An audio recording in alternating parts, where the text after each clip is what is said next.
Hace un par de años, cuando el tío de mi madre había muerto, mi primo menor, de unos 8 años, estaba llorando demasiado en el funeral.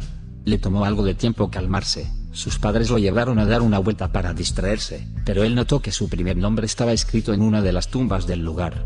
Él se espantó y una persona que andaba por ahí le dijo: sí, está reservada para ti. Empezó a lloriquear instantáneamente. La ex de un amigo nos habló de todo lo que hacían en la cama, y lo mucho que le dolía perder a alguien así. Su novio estaba al lado. Mi suegra tomó una foto de una copa de vino mientras estaban almorzando, luego la publicó en Facebook. Adivina qué puso en la descripción: la vida es fabulosa. Era el funeral de mi madre. El tipo tenía una gran familia, y todos sus hermanos empezaron a llamar la atención, orquestaron un drama familiar y dejaron en claro cuán resentidos estaban con su esposa. Fue dolorosamente incómodo. Asistí al funeral de la novia de uno de mis compañeros. El ex de la chica se presentó y mientras todos hacían fila para despedirse, lo vimos meterse en el ataúd y besarle los labios. Nunca olvidaré a ese sujeto besando a la chica muerta en su propio funeral, enfrente de su novio. Sus hermanos literalmente lo echaron de la ceremonia. Mi tío estaba molesto por unas cosas en el testamento de mi abuela. En el funeral, se escapó al parqueadero e intentó abrir los carros de todos los presentes. Cabe destacar, tiene una grave enfermedad cerebral por culpa de un accidente, lo que hace que constantemente esté molesto y paranoico. Pero se pasó. El tipo empezó a repartir sus tarjetas de negocio en el funeral de su hijastra.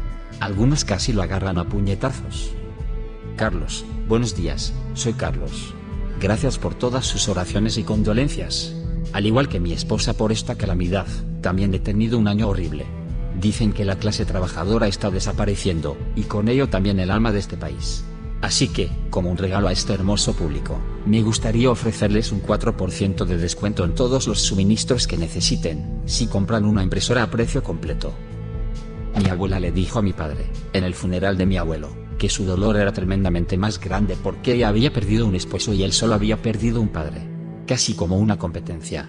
De cualquier manera, es una mildita y ni siquiera realmente tenemos vínculos de sangre, así que ya ni siquiera nos hablamos.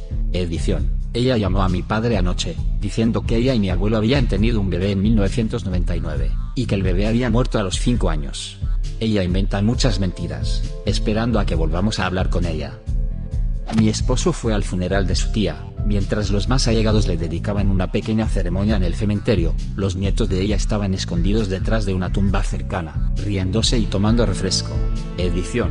Tenían entre 17 y 23 años. Mi madre murió 2 días antes de que mi hijo mayor naciera. No pude embarazarme sino hasta 11 años después, entonces estaba embarazada de 5 meses con mi segundo hijo cuando mi padre falleció. Alguien se me acercó en el funeral, y me dijo: deberías dejar de tener hijos, es de mala suerte para la familia. Ninguna historia es tan mala como aquellas en las que la familia no deja que el gemelo hable. Simplemente no le cedieron el turno cuando todos estaban dando unas palabras, nadie se fijó en el gemelo que estaba vivo. Era lo único que le quedaba de su núcleo familiar. No creo que pueda perdonar a la esposa del difunto por causarle tanto dolor. Lo trataba tan horrible mientras estaba enfermo, y que después no lo dejara participar en la ceremonia fue la gota que derramó el vaso.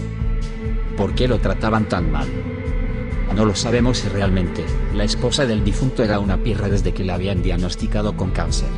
Nosotros, mi familia, creemos que es una especie de resentimiento, porque el gemelo saludable que podía correr maratones y no comía carne roja, fue el que enfermó, mientras que el gemelo sedentario no lo hizo. Solo fue una mala suerte en los genes, aparte de que eran idénticos. Además, ella siempre solía portarse como una controladora, lo que empeoró cuando el sujeto enfermó. Controlaba a las personas que podían visitarlo, su teléfono, etc. Honestamente, mi padre, el gemelo con vida, se enteró de la noticia mientras hacía cola en un Starbucks. Estaba comprando algo de café para su hermano, un amigo se acercó y le contó, 1 hora después de que hubiera fallecido. Mi tía se metió en el ataúd abierto de mi padre. Supe de un sujeto que se subió en el ataúd con su abuelo. Esta historia es un poco dulce. El chico tenía 4 años. No estaba seguro de lo que estaba pasando, la gente no le estaba prestando demasiada atención. Le preguntó a alguien qué estaba haciendo su abuelo en una caja al frente del salón. Un conocido, queriendo explicarle de manera correcta lo que pasaba, le dijo que su abuelo se había ido a dormir y no iba a despertar nunca más. Así que se trepó en el ataúd. Todos estaban en shock, entonces él dijo buenas noches, abuelito, y lo besó. Podías escuchar las lágrimas cayendo en el suelo. no había un solo ojo seco en el salón. Mi hermana asesinó a su padre, mi padrastro. En ese entonces no sabíamos que ella era la culpable. Por cierto, solo para que sepan, ella lo hizo por motivos meramente financieros. En la ceremonia, ella llevó a su pequeño hijo cerca al ataúd. Solo porque no estaba llorando lo suficiente, le pellizcó el brazo hasta que le doliera lo suficiente. Entonces lo paseó por la multitud, diciéndole a todos que estaba llorando porque lo quería muchísimo. Maldición. Es tan raro saber que hay gente tan psicópata caminando entre nosotros. Él le contó a su familia que planeaba casarse con su novia. Mi madre había fallecido unos 10 años atrás, eso fue un domingo. El viernes siguiente, estaba muerto. Su hija lo había asesinado poco después de que se enterara. Ella siempre había sido su favorita, pero cuando se dio cuenta de que el testamento iba a ser cambiado, el tiempo ya estaba corriendo. Le tomó 5 días en ejecutar su plan y salirse con la suya. No fue en un funeral, pero cuando mi abuelo falleció y fuimos a ver su cuerpo en el crematorio, mi tía empezó a robarse cosas de la sala en cuanto los empleados se descuidaron. Se llevaba todo lo que podía en sus bolsillos y bolso de mano. Increíble. Y sí, la obligamos a devolver todo a su lugar. Perdona la pregunta, pero, ¿qué carajos tienen las salas de crematorio que valga la pena robar? En mi opinión, nada. Según mi tía, los bolígrafos, las pequeñas urnas, un tazón de dulces con los dulces y algunas otras cosas al azar. No tengo idea de lo que estaba pensando, si es que acaso lo estaba haciendo. Mi abuelo había muerto.